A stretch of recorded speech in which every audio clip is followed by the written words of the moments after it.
Witam Państwa w taki niekonwencjonalny sposób na naszych zajęciach z ekonomii rozwoju. Otóż, jako cywilizacja zachodnia weszliśmy wysoko.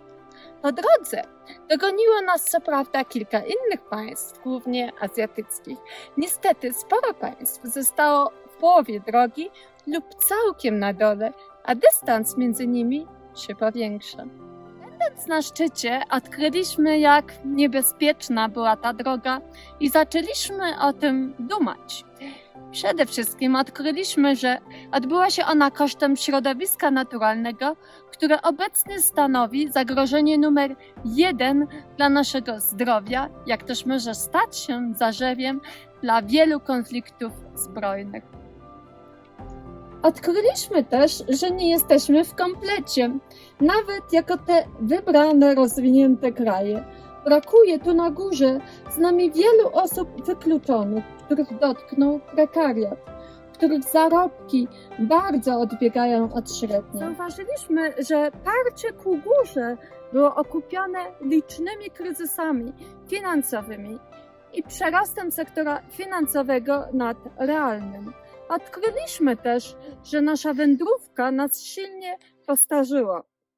Żyjemy dłużej, jest wśród nas mniej młodych i mamy mniej dzieci. Pojawiliśmy się na tej górze nie w komplecie. Spoglądając z naszych chlubnych czy niechlubnych wyżyn, będziemy się zastanawiać nad tym, jak sprawić, by na naszą górę weszły kraje pozostawione w ubóstwie z licznymi problemami: głód, choroby, zadłużenie, korupcja, wojny. Aby jednak móc coś doradzić, czym zajmują się teorie rozwoju gospodarczego, musimy zapewne krytycznie przyjrzeć się naszej ścieżce rozwoju.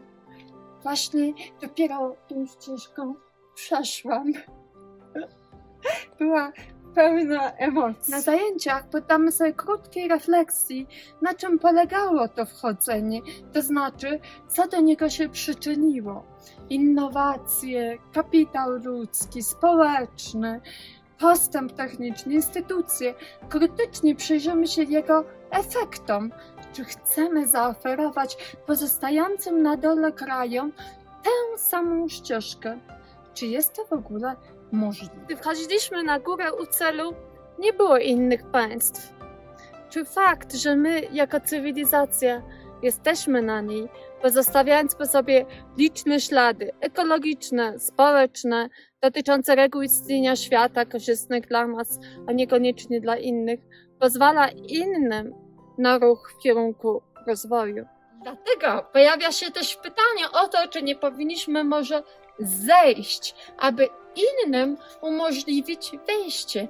Teorie, które podkreślają taką konieczność, znane są pod pojęciem degrowth. Również i my, ty, drogi studencie i studentko, i ja, mamy do przejścia razem wspólną drogę na górę. Nie boisz się? Co jest dla nas na tym szczycie?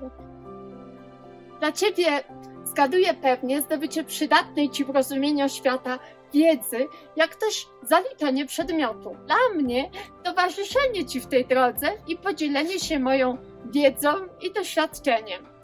Wiedza w ostatnich latach jest coraz bardziej dynamiczna, coraz więcej się bada, coraz więcej ludzi się tym zajmuje, publikuje. Łatwo się zagubić w tym multum. Chciałabym być takim przewodnikiem, który jak w tych górach wyznacza pewną ścieżkę, bez paniki. Jednak to, co na tej ścieżce po drodze zdobędziesz, co zobaczysz, co odkryjesz, zależy od ciebie. Zobaczmy. Jadę Safają na panoramę.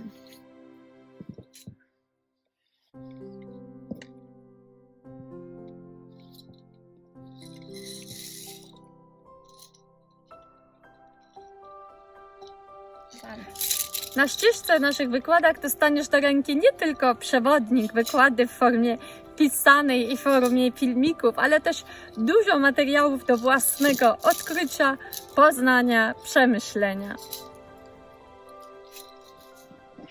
Pamiętaj, bezpieczne dojście na górę nie ogranicza się do ślepego podążania za przewodnikiem, ale wymaga własnej rozwagi, zaangażowania, stosowania się do zasad. Jak to na przykład, że idąc taką drogą należy się przypiąć, ubezpieczyć. Inaczej grozi to bolesnym upadkiem lub doganianiem pozostałych studentów w sesji poprawkowej, kiedy oni będą już może zjeżdżać z tych gór na nartach. Szczegółowe warunki zaliczenia będą zamieszczone na stronie, dlatego o nich tu tylko krótko. Najważniejsze będzie uczestnictwo na forum i zamieszczanie odpowiedzi na pojawiające się pytania. Pamiętaj, idziemy na szczyt w grupie i chcemy z tego skorzystać. Nie ma sensu dublować odczuć i wysiłków innych. Jeżeli studentka kryje na naszej drodze koszicę, to dopisujemy się do zadanego pytania, gdzie możemy dodać kolejne odkrycie, na przykład kożorożca. Jeśli jednak student potwierdzi jedynie to, co zostało już napisane przez poprzednika, niestety zlatuje punktacja. Dlatego lepiej dla studenta czy studentki, by raczej skupiła się na dalszych odkryciach i pytaniach, a takie będą uzupełniane. Do każdego modułu trzeba wypowiedzieć się na jedno postawione pytanie i podać do niego ciekawe źródła. Źródła są dla nas takim zabezpieczeniem jak to, do którego się przypinam w czasie wspinaczki. Wiem, że przypinając się do tej liny nie zbłądzę. To dla mnie bardzo ważna część zaliczenia. Umożliwi Ci nauczenie się, jak słuchać, odczytywać myśli innych na dany temat, jak się do nich ustosunkowywać. Krytycznie, pozytywnie, krytycznie, negatywnie i dodać coś nowego. Pamiętaj, tylko krytyczny odbiór treści pozwala nam na dojście do prawdy. Umiejętność formułowania krytycznych opinii, oczywiście uprzejmie, jest bardzo cenna i nie pomniejsza wartości tego, co zostało wcześniej napisane. Zobacz, jeśli przed sobą zauważę, że jakiś kamień się chwieje albo jakieś przejście nie jest możliwe, to dzięki tej obserwacji, a więc też wysiłkowi kogoś, kto przedarł szlaki, możemy dojść do celu. Zachęcam do takiego właśnie patrzenia na to, co piszemy na forum. Poszukujemy dojścia na górę, do prawdy. Idziemy jako team, zespół. Dlatego krytyczna uwaga pod warunkiem, że wypowiedziana uprzejmie w celu polepszenia tejże drogi na szczyt nie zaszkodzi krytykowanemu ani krytykującemu, ale nam pomoże. Drugim ważnym warunkiem będzie dokonanie recenzji artykułu naukowego ze Scopus czy Web of Science na temat wybranych teorii rozwoju. Praca dokonywana jest w pojedynkę, jednak i tu poproszę o połączenie się w grupy tematyczne.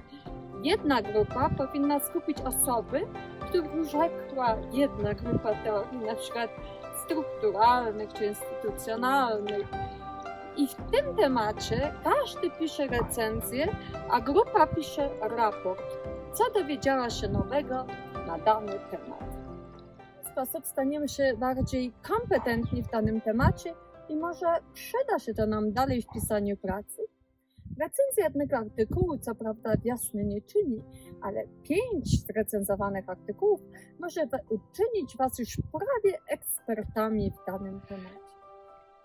Kolejną atrakcją na naszej drodze będą testy na koniec każdego z modułów i końcowy z wszystkich modułów. Służą one sprawdzeniu siebie. Z powodu pandemii egzaminu nie będzie, zamiast tego każdy wręcza mi na koniec zajęć swój dziennik. Refleksje wokół poruszanych zagadnień, około 10 stron, pisanych regularnie. Proszę Cię o krótką refleksję po każdym module. Co Cię zastanowiło, co Ci dało do myślenia, o czym chciałbyś się więcej dowiedzieć. Taka będzie nasza droga ku szczytowi.